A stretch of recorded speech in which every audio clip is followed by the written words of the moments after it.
No quiero alargarme demasiado, quiero dejar tiempo para lo que suele ser la parte más rica de estas ocasiones, que son preguntas, diferencias de opinión, debate en general.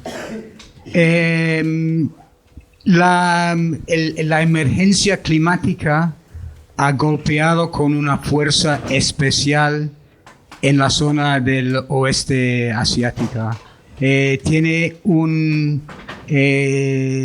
Ya está experimentando un estrés hídrico muy importante casi toda la región. Es un factor que está creando problemas de tipo económico, social, político en toda la zona.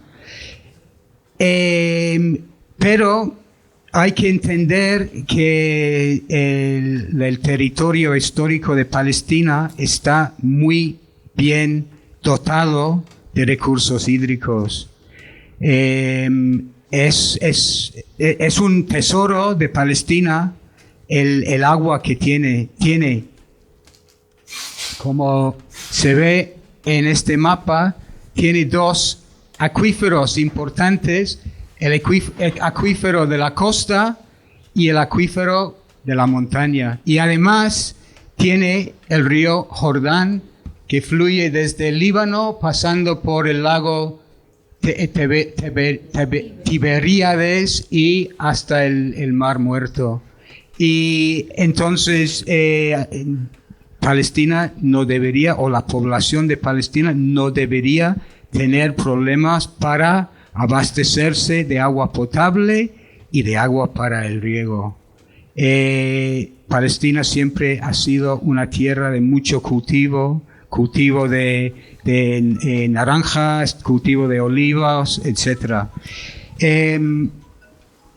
Vamos a hablar de cómo el Estado sionista expolia este recurso y cómo controla el recurso en los distintos territorios ocupados. Vamos a empezar por el caso de Gaza, que es el caso más extremo, y lo que está pasando ahora mismo en esta fase del genocidio no es más que un agravamiento de la situación que ha estado existiendo ahí desde hace por lo menos 25 años.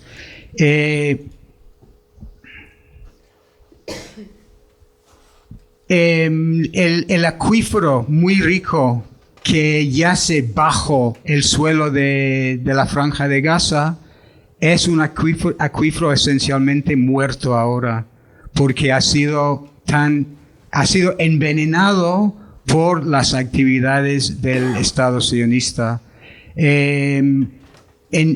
Por una parte, el sionismo, con su política de cortar el césped, que quiere decir que cada 4 años ha estado entrando en Gaza para matar a la población, para destruir la infraestructura y en particular destruir la infraestructura hídrica, las depuradoras y las desaladoras, todas ellas financiadas en muchos casos con nuestro dinero.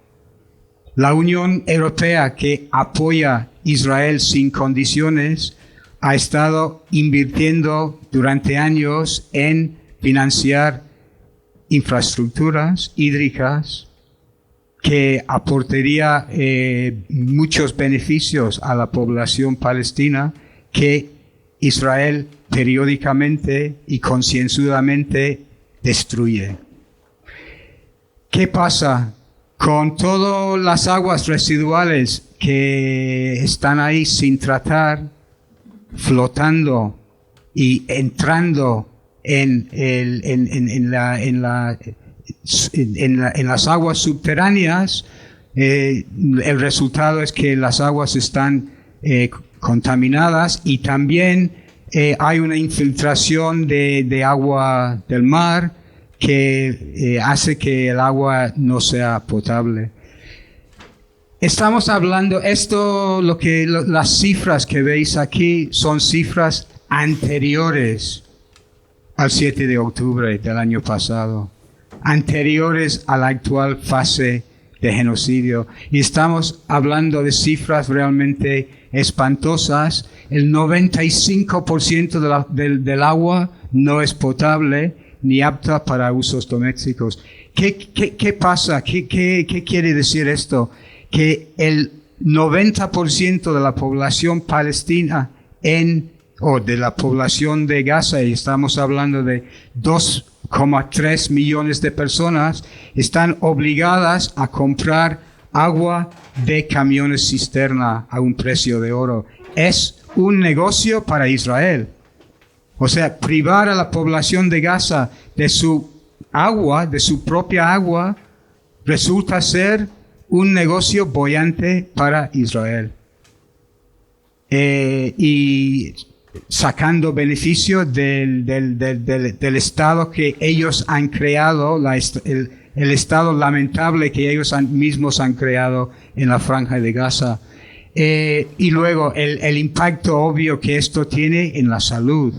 Si no hay agua suficiente para beber, no hay agua suficiente para la higiene.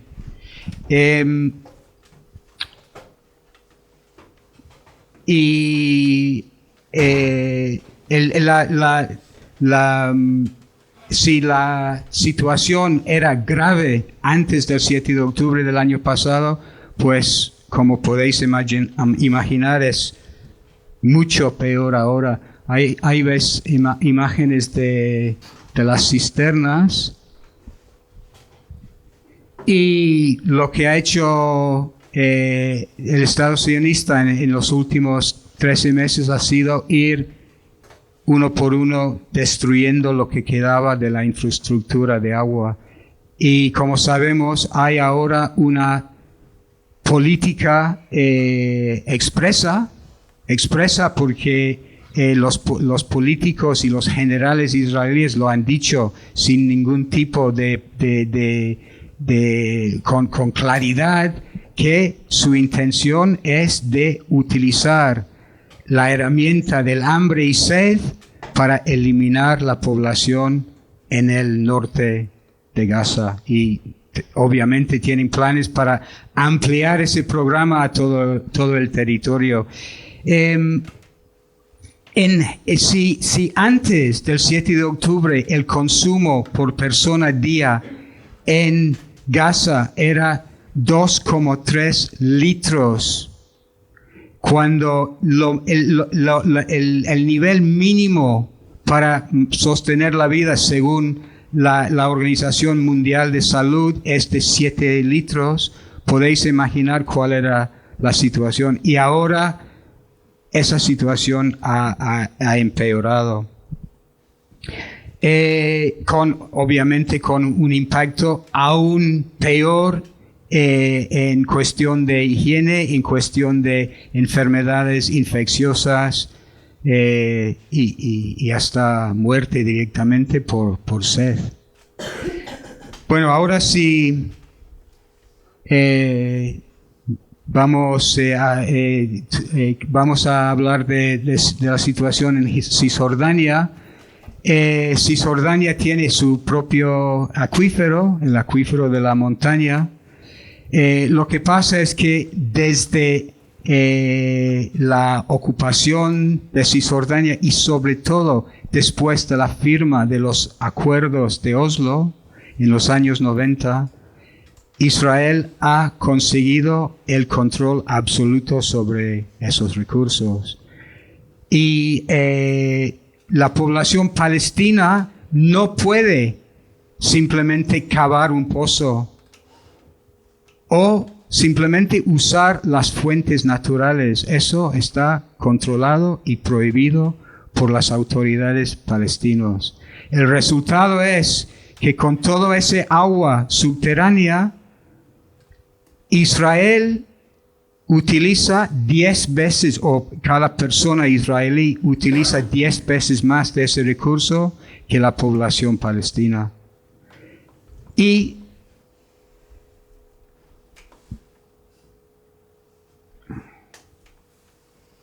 Y vemos aquí, por ejemplo, este es uno de los muchos asentamientos ilegales en Cisjordania, y como veis, tienen una piscina olímpica llena de agua potable.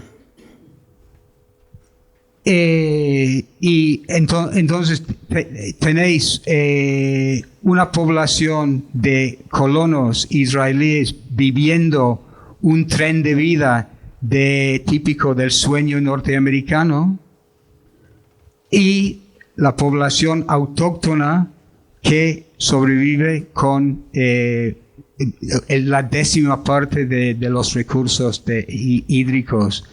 Y esto significa que hay justo lo suficiente para las necesidades de agua potable y no queda nada, por ejemplo, para el riego de sus cultivos.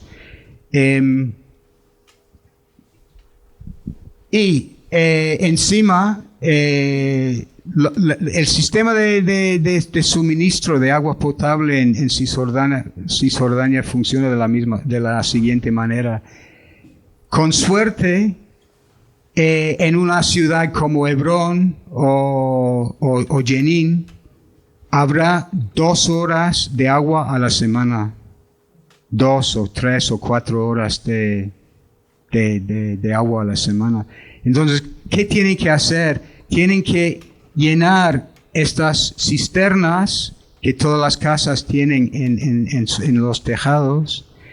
¿Y qué hacen los colonos israelíes? Su deporte favorito es el sabotaje, perforando las cisternas. Esta foto se tomó en Hebrón,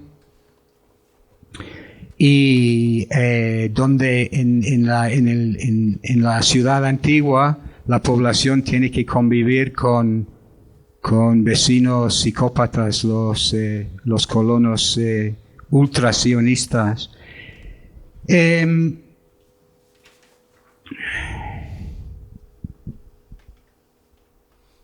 Y un objetivo adicional que tiene Israel para, aparte de privar a la población de las necesidades de agua para beber y para la higiene, es de impedir económicamente a la población palestina, porque no pueden cultivar cosas.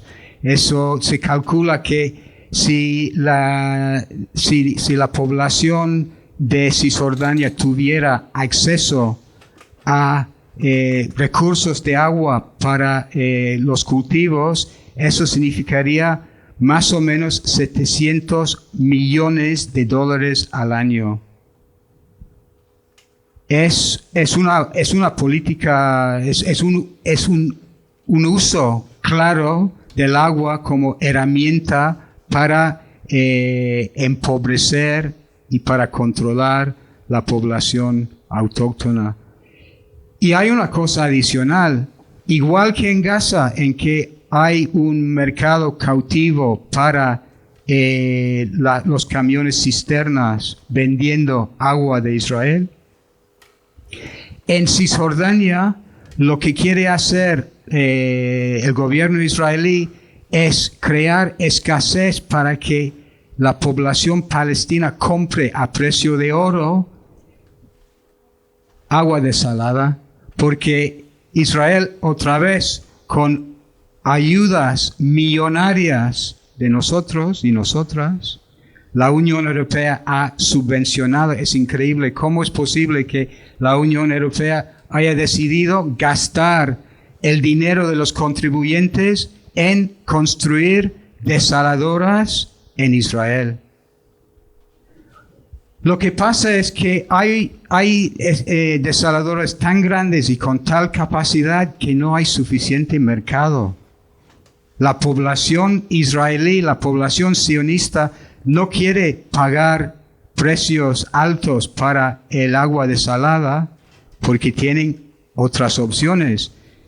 Y entonces, para ser rentables, estas plantas desaladoras buscan vender ese agua a la población que tiene escasez, la población palestina. Es un buen negocio. Una de las otras cosas que surge de la situación creada después de los acuerdos de Oslo, como sabéis, a raíz de Oslo se crea la Autoridad Palestina. La Autoridad Palestina es una autoridad que no tiene autoridad. Básicamente sigue las órdenes de la ocupación militar. Y entre otras cosas, si la Autoridad Palestina quiere construir depuradoras, y tiene dinero para construir depuradoras, porque países como Alemania, Dinamarca, estos países tradicionalmente han puesto a disposición de la Autoridad Palestina millones de euros para la construcción de depuradoras que son muy necesarias. Y además, si tuvieran depuradoras, podrían utilizar el agua depurada para el riego de sus cultivos. Casi todos los pueblos de Cisjordania tienen grandes huertas, y la tradición siempre ha sido de cultivar muchas cosas que surtían la población de Cisjordania con producción local, en vez de tener que comprar productos israelíes. ¿Qué pasa? Que Israel no permite la construcción de depuradoras si las colonias ilegales estén conectadas a las nuevas depuradoras. Y claro, si la Autoridad Palestina permite eso, es como si estuvieran legalizando los asentamientos ilegales. Y el resultado es que en los últimos 20 años solo se ha construido como mucho 2 depuradoras. El resultado no es solamente de que no hay depuración, no hay agua reutilizable para el riego, pero encima los ríos que llevan el agua contaminada por la falta de depuración en Cisjordania fluyen hacia las tierras del 48, que es lo que se reconoce internacionalmente como el Estado de Israel, y el gobierno israelí multa a la Autoridad Palestina por la contaminación de sus ríos. O sea, la cosa tiene miga.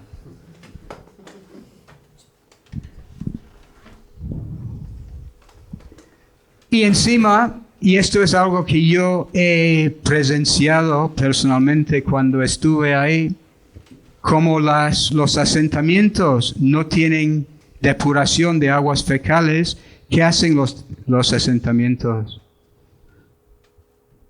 Hay que recordar que los sionistas siempre construyen estas colonias encima de las colinas, y muchas veces hay un pueblo o una ciudad palestina por debajo.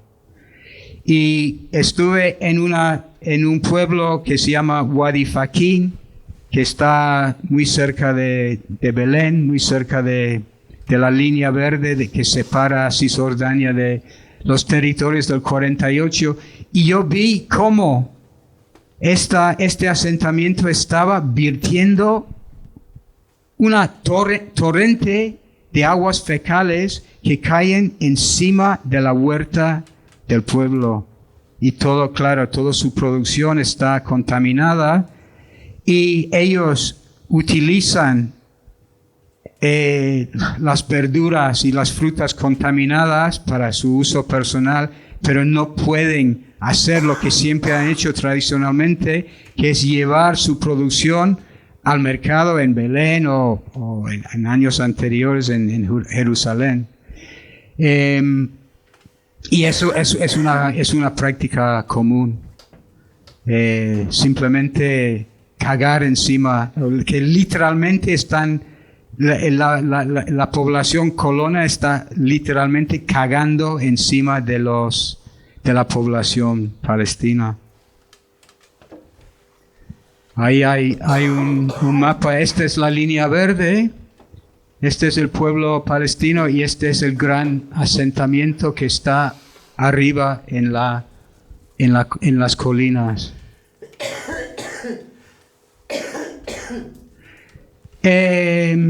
Finalmente vamos a hablar un poco del tema del río Jordán.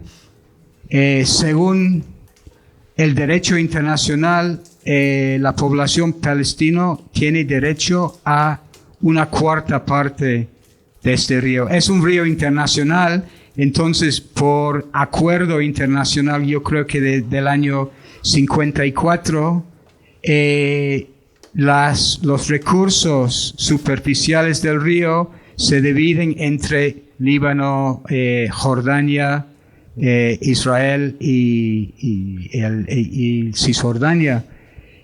Pero en efecto, desde el año 64, Palestina no recibe ni una gota de agua del río Jordán. Bueno, no. Desde el 67, cuando Israel ocupó Cisjordania. Pero antes, en el 64, Israel construye este trasvase que se llama the National Water Carrier, que saca agua del lago aquí y lo lleva por todo el territorio del 48 hasta el sur. Y es por ese motivo que la población israelí no tiene necesidad realmente de agua desalada, porque tiene este recurso que es mucho más barato.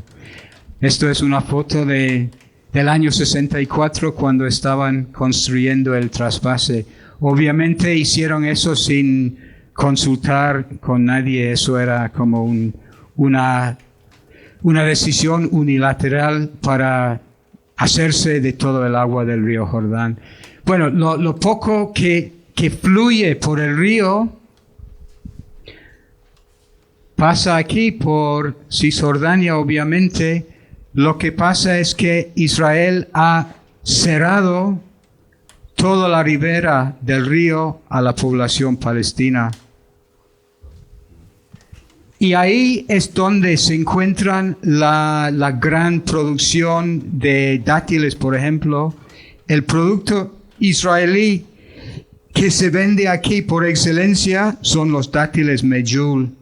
Y la gran mayoría de ellos se cultivan en estos asentamientos ilegales en territorio ocupado de Cisjordania. Lo que pasa es que durante años se ha vendido como Made in Israel, que no es cierto. Ni siquiera legalmente es cierto, dejando al lado todo el tema de la legalidad o no del Estado de Israel. Es simplemente incorrecto poner una etiqueta que pone Made in Israel y lo siguen haciendo. La Unión Europea lo prohibió, pero es muy, muy difícil comprobar que ese producto efectivamente vino de donde ha venido, de territorio ocupado en Cisjordania. Y luego tenemos productos maravillosos como este, ¿no? Dátiles ecológicos, orgánicos, sin azúcar, sin gluten, sin pesticidas, pone. Pero regados con la sangre del pueblo palestino. Y cultivadas con agua robada.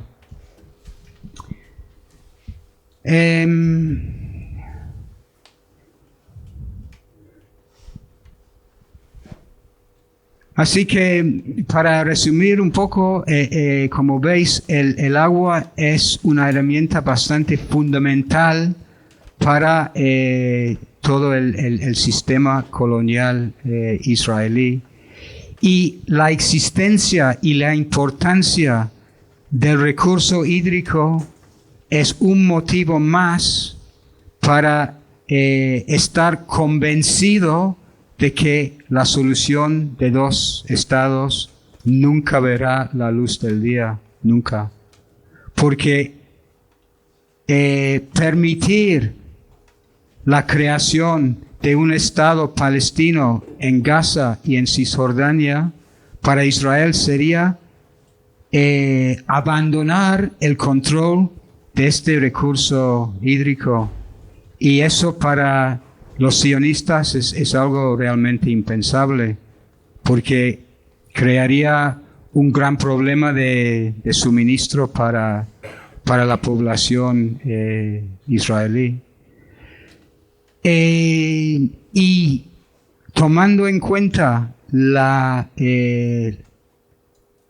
existencia de la emergencia climática, tomando en cuenta que probablemente la temperatura promedio en la región podría subir 2 o 3 grados para el año 2050, el recurso hídrico va a ser cada vez más escaso y cada vez más vital para mantener la vida humana en la zona.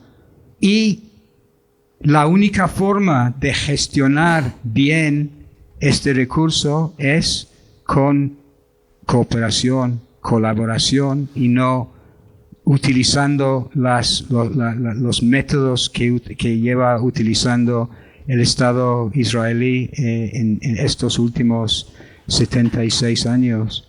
Bueno, lo dejo aquí. Hay mucho más de que se puede hablar, pero dejo el espacio para el público, para hacer preguntas o para opinar sobre el tema. Bueno.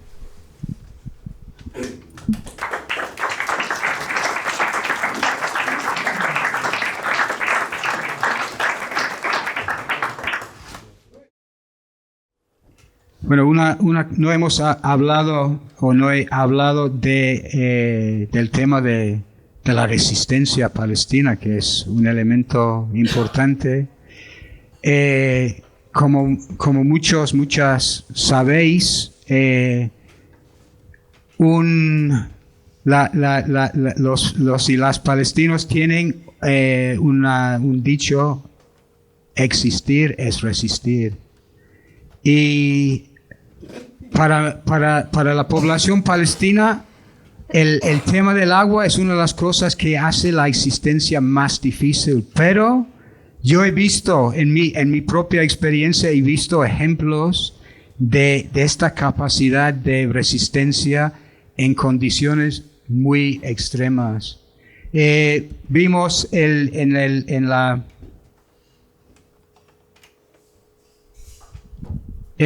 yo estuve en la casa de esta familia y ellos hoy en día siguen viviendo en la parte vieja de Hebrón y tienen vecinos literalmente a 5 metros de su casa, una colonia de los sionistas más radicales y más psicópatas imaginables, que los atacan físicamente muy a menudo. Simplemente salir de su casa muchas veces es un reto.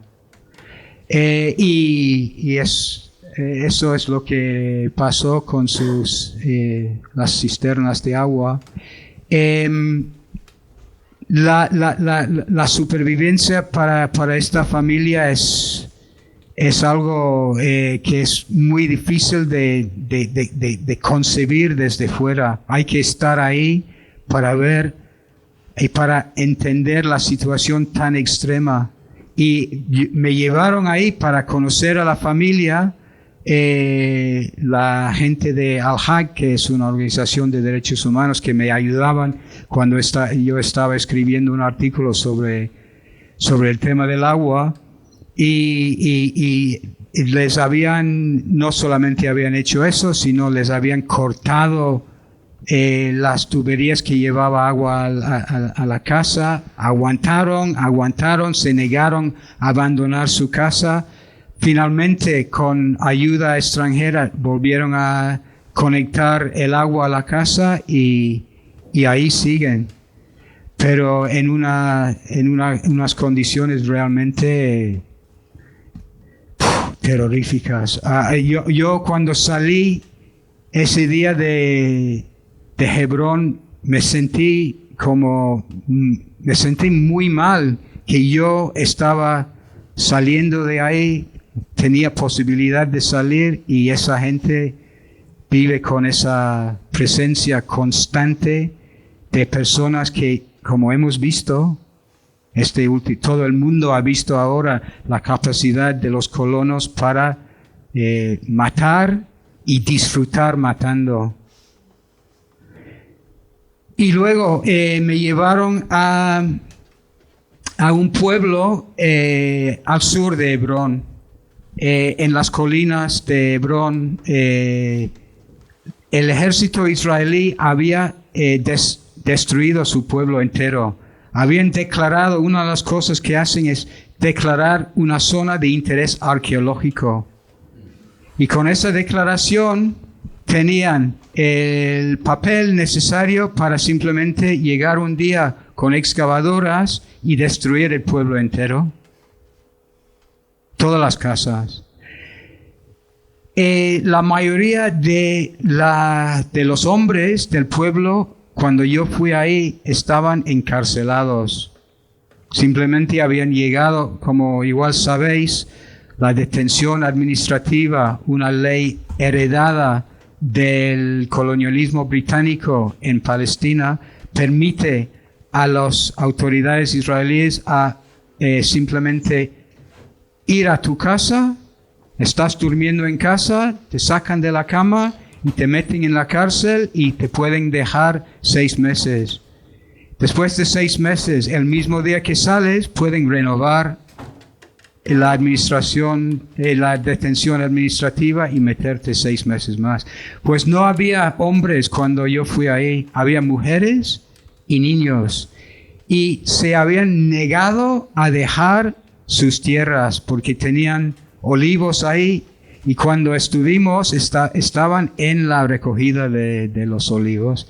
Era realmente emocionante, porque estaban estas mujeres tan fuertes con sus niños y niñas.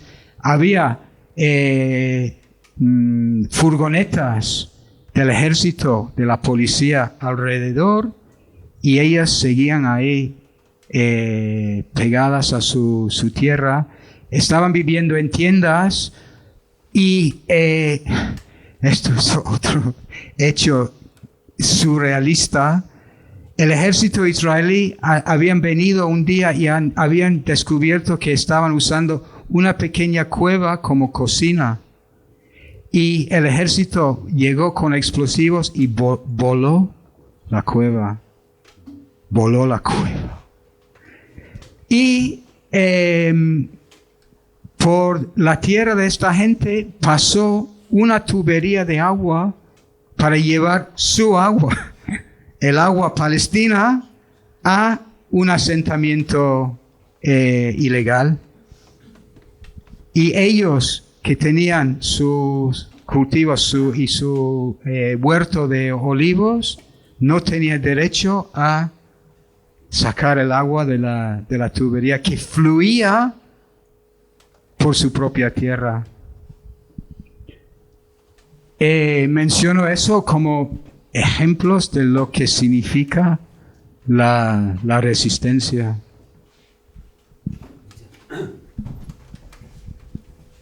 Ahora que has dicho esto, en algún momento yo he oído que en Gaza, ¿no?, durante este año, la población tenía que beber agua del mar. Gaza tiene costa. No sé si tú sabes, has oído esto o... Ah, perdón.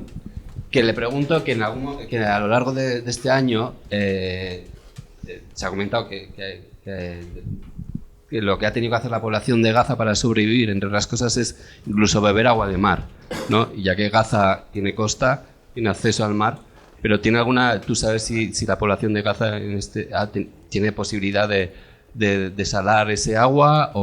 Y luego otra pregunta, también creo que ha salido esta semana la noticia de que no se va a permitir a la UNRWA pues eso, operar en Palestina, ¿no? Estas dos cosas, claro, la UNRWA es la que lleva la ayuda humanitaria. Sí, entiendo que hay todavía alguna pequeña desaladora funcionando. No sé si sabéis, pero la desalación no es necesariamente esas grandes fábricas de agua como la fábrica enorme de Torrevieja en Alicante. Hay también pequeños equipos de desalación que son que se pueden mover y tal, y hay algunas, pero hay que recordar que el agua, el mismo agua del mar está muy contaminada. Entonces realmente necesita un tratamiento extraordinario para ser realmente potable. Y sí, la ilegalización de UNRWA, que es un objetivo que ha perseguido Israel durante muchos años, significa que sí, que la organización que más había podido suministrar agua, comida, combustible, etcétera, todo lo necesario para mínimamente mantener la vida de la población en Gaza, no va a poder seguir funcionando. Y lo que es mucho más extraordinario que esta acción del gobierno israelí es la poca reacción de los países miembros de la ONU, ¿no? Que es una organización creada por la ONU específicamente para la situación que surgió a raíz de la creación del Estado de Israel y la creación de una enorme población refugiada. Celebraron hace poco como una no sé cómo llamarlo, una conferencia de estos de los partidos de extrema derecha en Israel, que era sobre eso, sobre el tema de volver a colonizar la Franja de Gaza.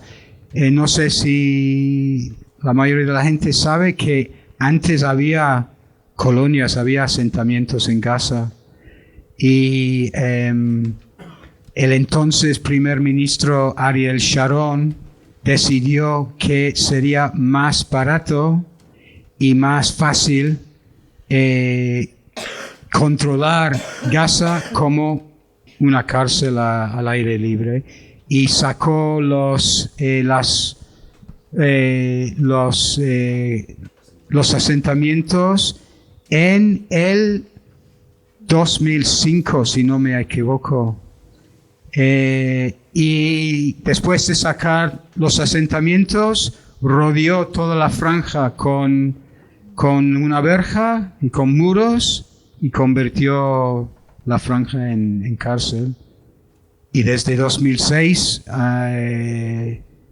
Israel ha mantenido esa situación. Así que la mayoría de la población de Gaza, como la mayoría de la población tiene menos de 18 años, nunca han conocido el mundo fuera de las fronteras de la Franja de Gaza. Y para que tengáis una idea del contexto, Gaza, la Franja de Gaza, es un poco más pequeño que el Valle del Bastán. ¿Qué población tendría el Valle de Bastán? ¿Alguien aquí de Bastán? 8,000. Pues imagina imagina 2,3 millones de personas viviendo en ese espacio. Se cree que es el espacio más densamente poblado de todo el mundo. Y claro, Israel lleva 13 meses ahora bombardeando con bombas de hasta 1 tonelada ese espacio tan densamente poblado. Y destruyendo todas las infraestructuras para hacer la vida, no solamente destruyendo las viviendas, los hospitales, las mezquitas, las iglesias, sino destruyendo adrede toda la infraestructura, incluyendo la infraestructura hídrica, para hacer la vida imposible ahí. Yo no creo que eso va a pasar. Es que eso es el sueño de una cabeza muy enferma, y la población del norte de Gaza no va a salir de ahí. O sea que tendrían que matarlos a todos. No hay más. Y además, Hamas sigue, y la resistencia en general, Hamas y las otras resistencias siguen actuando. En el campo de Jabalía están todos los días hay un tanque israelí destruido, unos soldados y tal. Lo que pasa es que los medios de aquí no cuentan esa realidad. O sea, ese sueño sionista está muy lejos de realizarse. Y además, si realmente quisieran hacer eso, no hubieran estado lanzando armamentos con contenido químico que está envenenando la tierra. O sea que va a ser difícil para cualquier población vivir ahí, pero no va a ser un sueño norteamericano como pinta estos ilusos sionistas. Se ha utilizado uranio empobrecido, se ha usado fósforo, y todo eso se queda ahí en el suelo. Sí, sin duda. No, yo no tengo conocimiento específico sobre ese tema, pero no lo pongo en duda para nada. Seguramente que están por lo menos experimentando con eso. Pero es algo interesante lo que acabas de mencionar. El greenwashing ha existido en la propaganda israelí desde el principio. Ese eslogan que siempre han usado: hemos convertido un desierto en vergel, ¿no?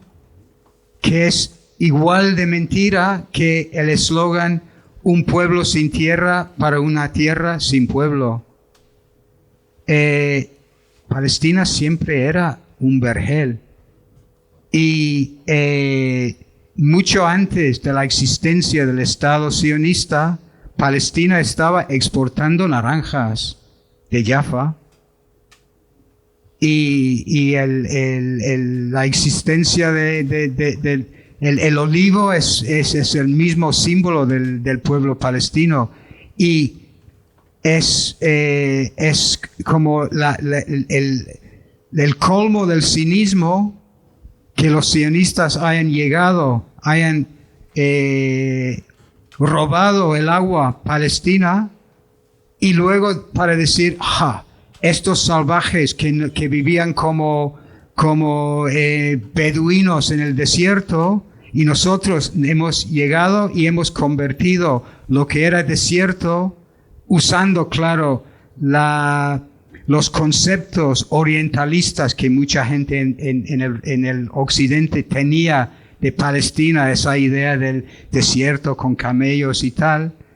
Y nosotros los sionistas civilizados hemos venido aquí y hemos con nuestro conocimiento y nuestra civilización mayor hemos producido este milagro.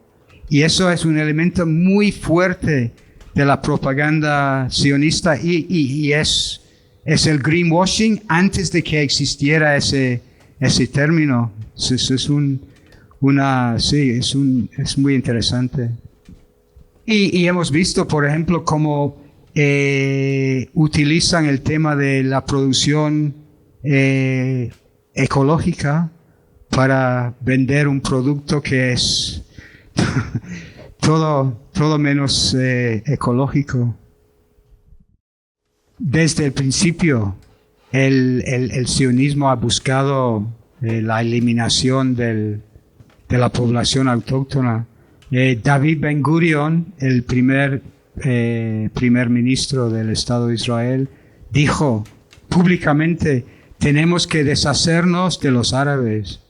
Y dijo que la oportunidad vendría con una guerra y el objetivo en el 48 era deshacerse del mayor número posible de la población palestina. Solo consiguieron echar 750,000. Pero desde ese entonces no ha habido gobierno israelí, laborista, Likud, da igual el nombre y el color del gobierno, porque el sionismo, el principio básico del sionismo es el control absoluto del territorio de Palestina. Y para tener el control absoluto tenían que deshacerse de la población. Lo que pasa es que ha habido como un debate interno sobre la mejor forma de llegar al mismo objetivo. El laborismo tradicionalmente veía la importancia de mantener un poco la imagen internacional de Israel, supuestamente la única democracia en Oriente Medio, y había que ir poco a poco creando los asentamientos en Cisjordania, etc. Y los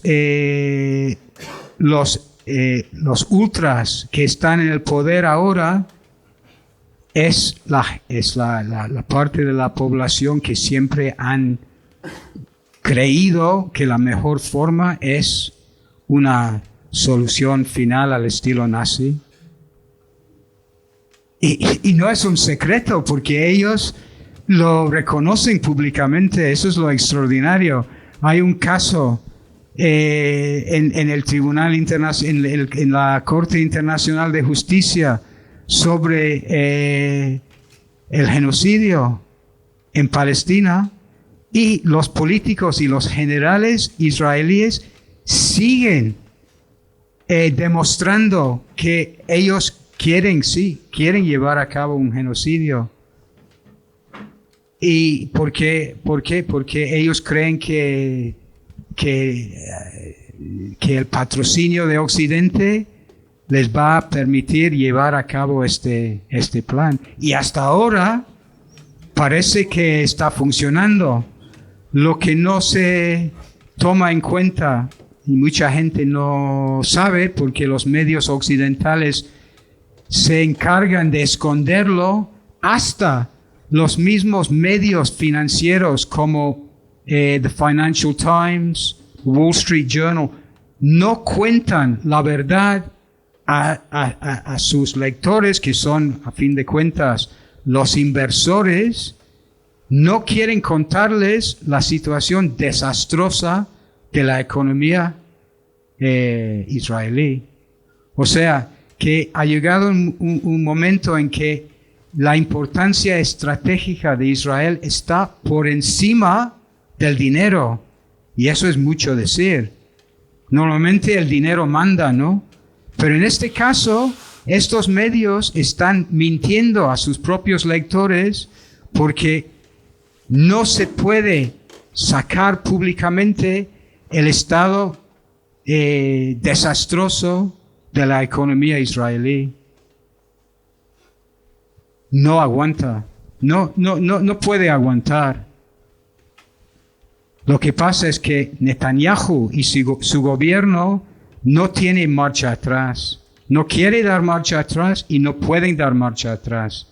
Pero si lees los medios israelíes y sobre todo, yo no soy capaz de leer hebreo, pero he leído traducciones, dentro de los medios israelíes hay muchas voces diciendo esto es el fin del Estado sionista.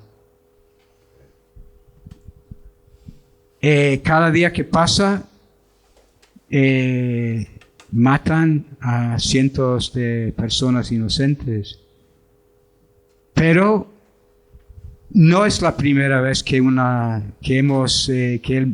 mundo ha tenido que vivir una experiencia así. Cuando el pueblo argelino estaba luchando por conseguir la independencia en los años 50, se calcula que el colonialismo francés mató entre 1 millón y 2 millones de personas. O sea que eso pone el genocidio actual en perspectiva, ¿no? Y los británicos han hecho, bueno, los británicos enseñaron a los israelíes, el imperio británico creó el Estado de Israel y creó todo el marco normativo que utiliza Israel para imponer el sistema de apartheid y de ocupación. Y los británicos, cuando en el 36 la población palestina se levantó en una huelga general y las autoridades británicas reprimieron esa huelga con violencia extrema, mataron a cientos de palestinos, crearon campos de concentración y construyeron el primer muro en Palestina. O sea que los israelíes no están haciendo más que aprender de sus maestros colonialistas. Acabar con un proyecto colonial suele costar mucho en sufrimiento, y lo que está demostrando el pueblo palestino y el pueblo libanés y el pueblo yemení es que tienen una capacidad increíble de resistir, de sufrir y de resistir. Sí, es una palabra, la solución, se llama democracia, que no es complejo. Los medios occidentales siempre dicen, ¡ay, esto es un conflicto muy complejo, no hay forma de solución! Claro que sí. La democracia, que el pueblo palestino tiene el derecho al retorno, que es algo básico, ¿no? ¿Quién dice que un pueblo, una población refugiada no tiene derecho a volver a su tierra? Eso primero, y luego que toda la población de la Palestina histórica tenga los mismos derechos y el derecho al voto. Pero, ¿qué significa eso? El fin del sionismo. No es para nada complicado, pero ¿quién ha leído en algún medio occidental, esa verdad tan básica? Que estamos hablando de la misma situación que en Sudáfrica, claro que sí. Lo único que los que lucharon por la liberación de Sudáfrica del régimen de apartheid siempre dicen, los sionistas son mucho peores de lo que eran los blancos sudafricanos. Muchos factores, sí, es una pregunta importante. Bueno, hay que tomar en cuenta, por ejemplo, el ejército israelí es un ejército de servicio militar obligatorio, ¿no? Entonces, la una parte importante de la población no está en la economía productiva, sino matando y muriendo en Gaza y en la frontera con Líbano. Eso primero. Se calcula que más del 90% de la inversión exterior en Israel ha salido. Esto es uno de los hechos que no cuentan en los medios financieros. Un hecho tan básico como eso lo quieren esconder. Los mismos inversionistas israelíes están sacando su dinero de la economía israelí. Se dicen que hay un flujo de dinero sionista que está alimentando la burbuja inmobiliaria hasta aquí en el Estado español.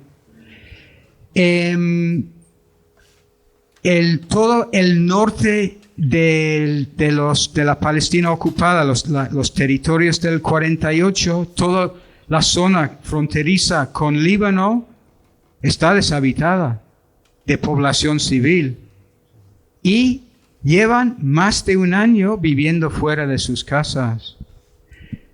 Imagínate los costes en negocio perdido, tantos negocios cerrados. Otro factor muy importante, la gente, sobre todo la gente joven que tiene capacidad tecnológica, por ejemplo, o médicos, enfermeros, enfermeras, que pueden fácilmente encontrar trabajo en otros sitios, han salido. Se calcula que 1 millón de israelíes han salido del país desde octubre del año pasado. Y la población total oficial es de 8 millones, o sea que eso es más del 10% de la población. Y una parte de la población más productiva económicamente.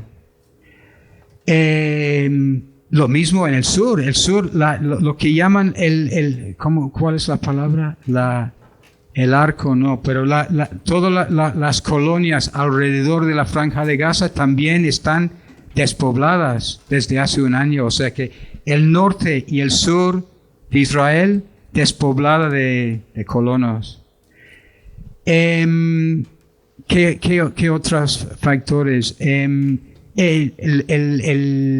El gobierno está gastando mucho más está recibiendo mucha ayuda de Estados Unidos y de Alemania y de Reino Unido principalmente, pero están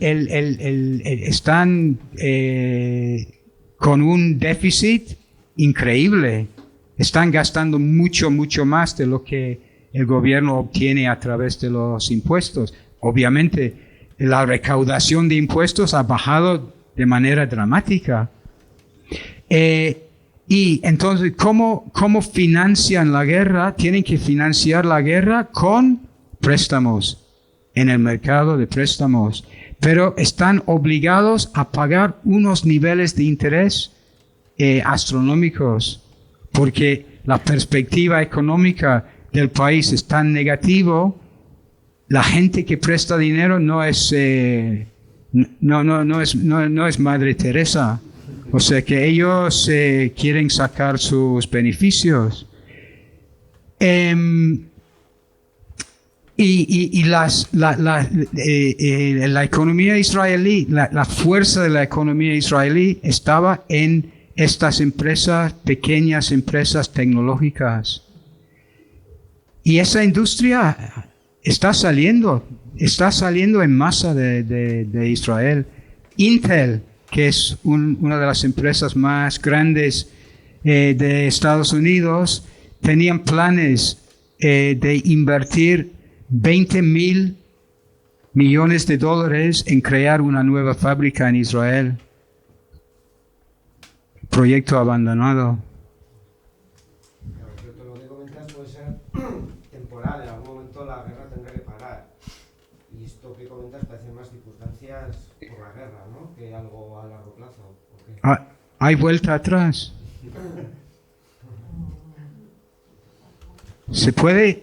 ¿Podéis imaginar simplemente volver al 6 de octubre.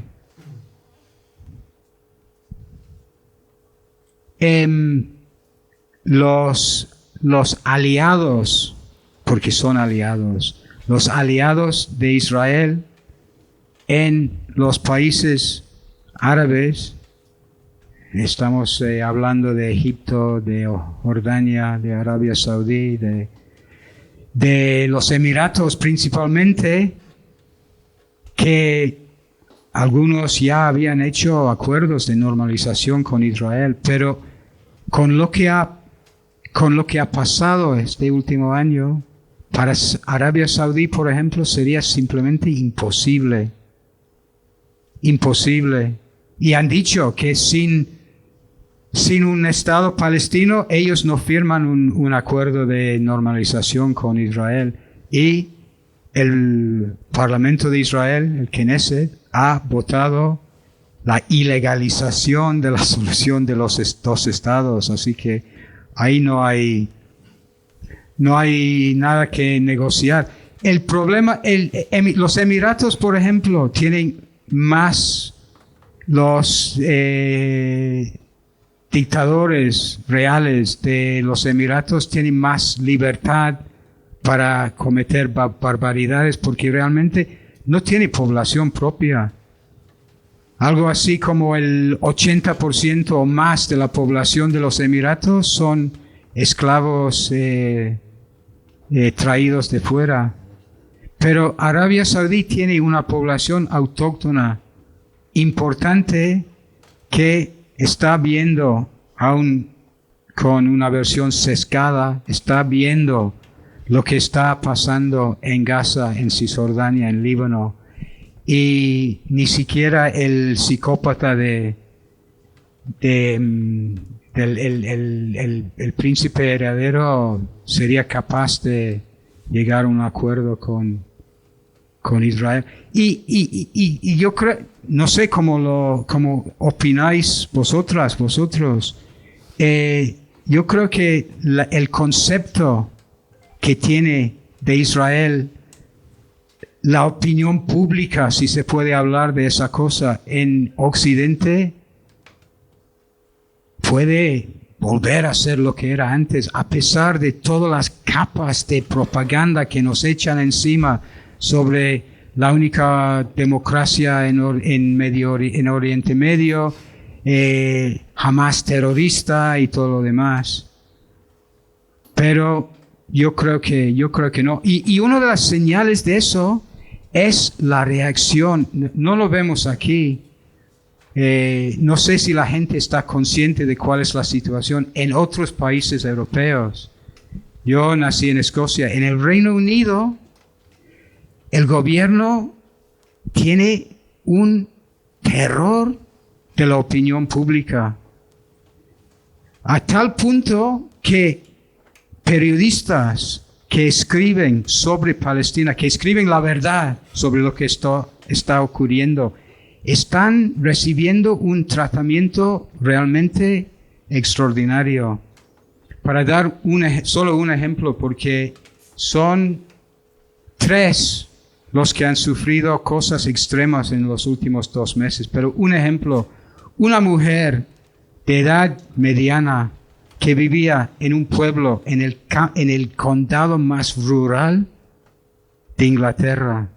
Llega 60 policías a las 6 de la mañana, cierran la calle delante de su casa y todos sus vecinos aterrorizados entran en su casa, le esposan, le meten en una furgoneta de la policía y le llevan al campo. Ella creía que le iban a matar porque iba en dirección contraria a la comisaría, simplemente para meterle miedo en el cuerpo. Le llevan a la comisaría y le dicen, si no nos das ahora mismo todos los códigos para entrar en tus equipos electrónicos, te van a caer 5 años de cárcel. Y dijo que la interrogación que sufrió no parecía para nada a lo normal, porque ella había vivido experiencias anteriores de sufrir arrestos y tal, pero dijo que esto era muy distinto. Y ella creía que había presencia del Mossad ahí en la comisaría.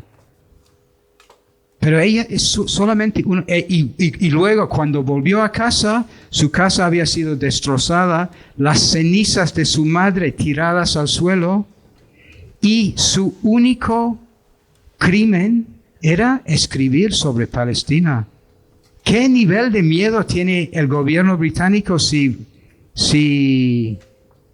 empiezan a emplear esas tipos de tácticas para intentar silenciar a todos los periodistas y las periodistas?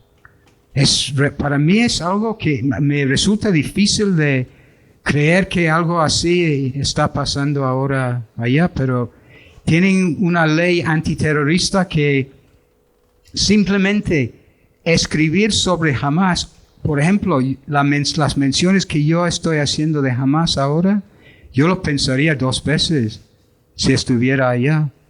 Porque según la ley antiterrorista, si tú hablas de Hamas, podrías influir en el pensamiento de otras personas para animarles a apoyar una organización terrorista. Y eso es suficiente para que te caigan 14 años de cárcel. A otro periodista le arrestaron cuando llegó al aeropuerto de Heathrow en Londres. 6 policías entraron en el avión, le llevaron de malas maneras y le metieron en una celda solo durante 24 horas sin acceso a abogado ni nada. Y a él le acusaron de terrorismo por lo que había escrito. Y está todavía bajo la amenaza de que le podría caer una sentencia de cárcel. Es algo surrealista realmente. Y todo eso porque todos los meses salen 100,000, 200,000, 300,000 personas a las calles de Londres para protestar. Y el Partido Laborista gobernante perdió algo nunca visto porque es un sistema tan sesgado para asegurar el control de 2 partidos que en las últimas elecciones ganaron 5 escaños candidatos que representaban la causa palestina. Algo nunca visto. Y yo creo que son nada más que señales de cómo lo que ha pasado en Palestina este último año ha influido no solamente en cómo la opinión pública percibe a Israel, sino también la complicidad de Occidente con el proyecto sionista. Y ya ahora veremos qué impacto tiene en la elección de hoy en Estados Unidos, que da igual el resultado en el sentido de que ambos candidatos son iguales de sionistas asquerosos, pero Kamala Harris está muy preocupada porque hay un elemento importante del voto tradicional demócrata que no le va a votar ni con pinza. Joe Biden, cuando todavía tenía alguna neurona, cuando era senador en los años 90, dijo una cosa. Sabes que a veces estos políticos mentirosos sacan una verdad igual sin querer. Dijo: si Israel no existiera, Estados Unidos tendría que inventarlo. Y lo dice todo. Hay gente que dice: wow, Israel, el poder sionista está en todas partes, pero hay que recordar que Israel es una creación del colonialismo occidental y no al revés. Es un proyecto de Occidente para controlar esa zona tan estratégica de la Tierra que está entre este y oeste. Y por eso que todo está permitido. Israel es como una gigante cava semilla, como un portaaviones. Sí, tiene ese papel y también tiene un papel muy importante como, ¿sabes lo de divide y vencerás? Israel siempre ha buscado crear división en la zona, por ejemplo, entre chiitas y sunitas. Y ha tenido mucho éxito en ese sentido. Eso es otro elemento. También está al lado del canal de Suez.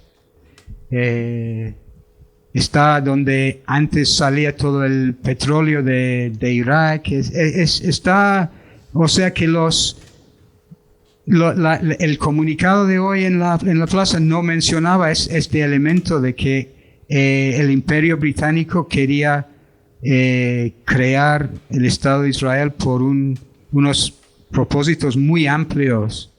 Yo personalmente, igual me equivoco, pero yo creo que Israel no tiene futuro. No tiene. No tiene futuro. Otro elemento importante es el que la población israelí está fuertemente dividida. Lo único que les une es el deseo de exterminar a la población palestina. Y ese propósito tiene un apoyo que se ha calculado, según sondeos de opinión, entre un 85 y 90% de la población. Pero hay una división importante entre la población religiosa, la población no religiosa, entre los ashkenazis y los mizrahis, los que tienen origen sefardí, ¿sabes? Los sefardíes. Hay bastante racismo dentro de la sociedad israelí judía. Y esas contradicciones y divisiones están aflorando mucho más ahora en este contexto de estrés enorme que está experimentando la población. Y es por eso que Netanyahu no puede dar marcha atrás. Por un lado dicen, Netanyahu nos está llevando al borde del abismo, pero por otro lado, no pueden quitar a Netanyahu de encima, aunque gran parte de la población israelí odia a Netanyahu. La situación es tal que no tienen más opción que seguir adelante, porque esa es la lógica de cualquier proyecto, de todo proyecto colonial. Un proyecto colonial supone el control, el dominio de una minoría de una población mayoritaria, ¿no? ¿Cómo se consigue eso? A través de la violencia. Tienes que utilizar la violencia para dominar una mayoría. Y como toda población ocupada naturalmente resiste, con más resistencia hay que aplicar cada vez más dosis de violencia. Y eso acaba en algo insostenible. Si juzgamos por ejemplos de la historia, los únicos proyectos coloniales que han conseguido su propósito han sido los originales, los de Estados Unidos, Australia los en América Latina, por ejemplo, donde simplemente aniquilaron las poblaciones indígenas, pero hoy en día no creo que sea posible, sostenible. No hemos hablado de todo el tema militar, podríamos entrar en el tema militar también, pero igual eso es un tema para otra charla, pero es importante también señalar que Israel ya no tiene dominio militar, es algo muy importante. Sí, para